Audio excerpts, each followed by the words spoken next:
Y es que el diálogo parece complicarse cada vez más en Venezuela. Diferentes posturas han tomado los dirigentes políticos en el país. Entre tanto, la crisis económica, política y social no se detiene. Para hablar de este tema, quiero saludar al padre José Virtuoso, rector de la Universidad Católica Andrés Bello, que es una de las más prestigiosas del país. Gracias por estar con nosotros, padre, bienvenido.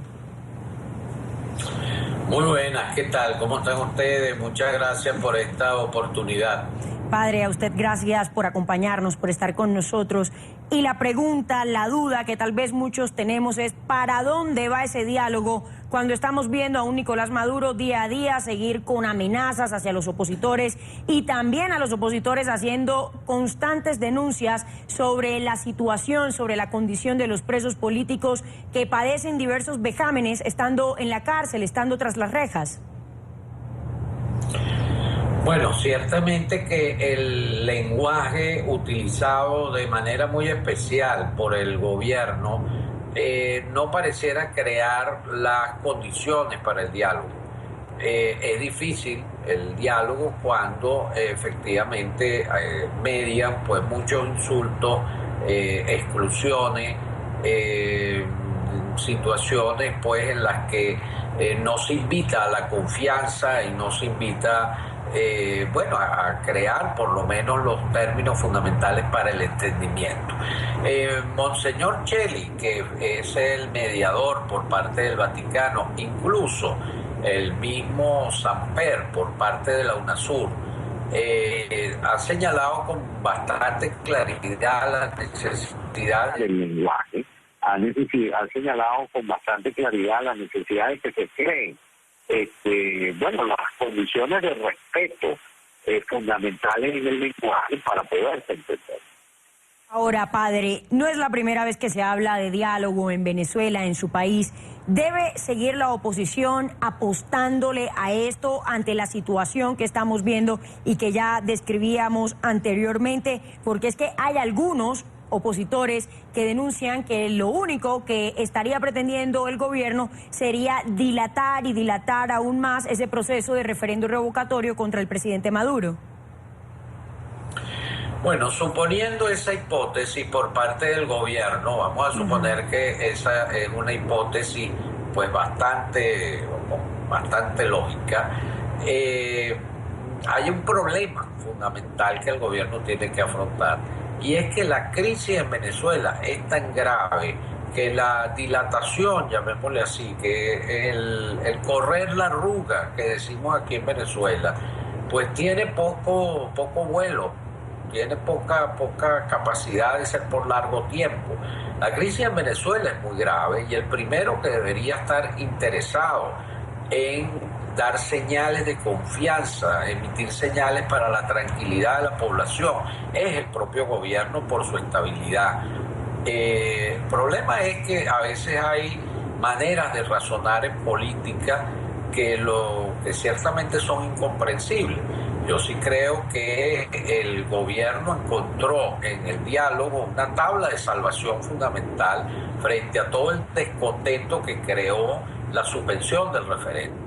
Ahora, si el gobierno piensa que ya logró su objetivo al enfriar, digamos, el descontento, pues está muy equivocado, porque el descontento sigue porque hay una crisis pues muy fuerte en la calle y seguirá siendo muy fuerte, pues los problemas económicos y sociales siguen siendo terribles. Tenemos una inflación prevista pues para estos meses antes de fin de año y para los primeros meses del 2017 pues realmente increíble. Seremos el país pues con mayor inflación de América Latina, ciertamente, con toda seguridad, niveles de empobrecimiento pues crecientes, etcétera, etcétera.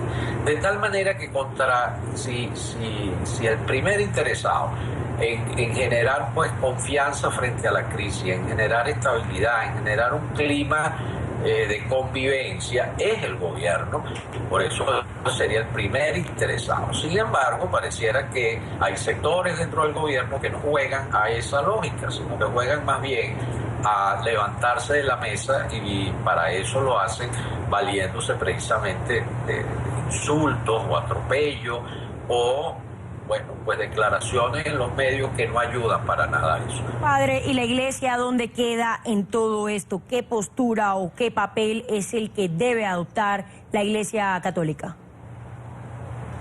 La Iglesia Católica ha sido muy clara al respecto. La jerarquía venezolana, las órdenes religiosas, hemos sido, pues la verdad que bastante claros. Creo que el sentimiento dentro de la Iglesia venezolana es la de acompañar al pueblo en este sufrimiento, y en ese sentido pues se ha asumido una postura pues bastante crítica contra el gobierno, y hay que decirlo, también bastante crítica en algunas situaciones con la misma dirigencia de la oposición. Que sí es verdad que no son los responsables directos, a veces han fallado en la manera de conducir y de expresar ese descontento de la población. En este sentido, la Iglesia ha estado muy clara. La presencia del Vaticano, pues evidentemente es un papel pues que ha sido alabado por todos. Como Iglesia nos sentimos, pues, la verdad que muy satisfechos de la presencia del Vaticano. El enviado del Vaticano es una persona que cuenta con una gran experiencia diplomática y negociadora.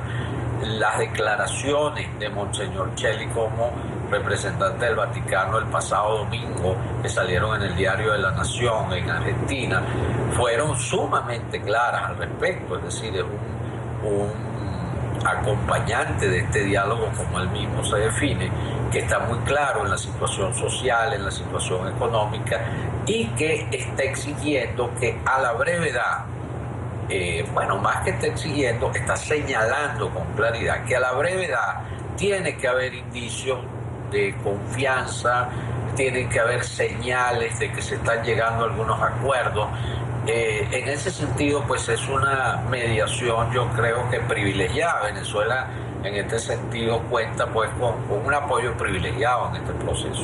¿Y debe entrar ese petitorio por parte de los opositores, de ese listado que ellos mencionan para poder sentarse en una mesa, y tiene que ver con la liberación de los detenidos políticos, de la apertura de un canal humanitario en el país y también de ese cronograma electoral para el revocatorio? Bueno, efectivamente, la agenda principal, los puntos de la agenda de ese diálogo están claros, y yo creo que la Iglesia también está clara, y especialmente el enviado del Vaticano, pues está claro en que esos son los puntos álgidos, los que se han señalado: el tema electoral, el tema de la liberación de los presos políticos y derechos humanos, de la oposición y de todo el que actúa manifestando su descontento frente al gobierno, el tema económico, el tema de la ayuda humanitaria, etc. Ahora, evidentemente todos esos puntos no se van a resolver el 10 o el 11. Lo que sí es importante el 11 es que haya al menos algunos acuerdos que indiquen ese camino, que indiquen que el camino se está destrancando, que el camino de alguna manera se está abriendo.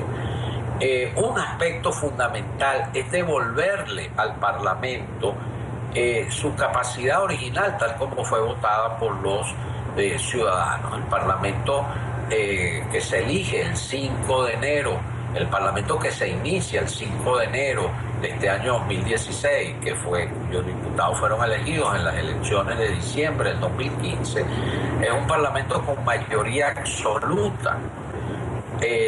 Pues a través de una jugarreta se sacan 3 diputados de un estado del país, del estado de Amazonas, y ya esa minoría, ya ese Parlamento deja de tener mayoría absoluta, con lo cual se le quita una serie de potestades.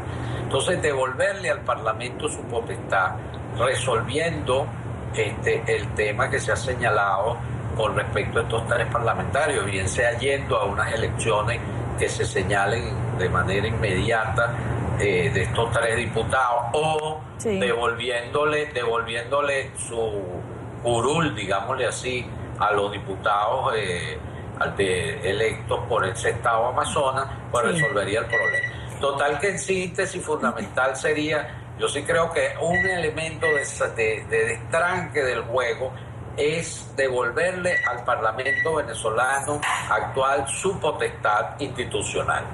Gracias, sacerdote, por habernos acompañado hoy. José Virtuoso, rector de la Universidad Católica Andrés Bello de Venezuela. Una muy buena tarde, señor, muy amable.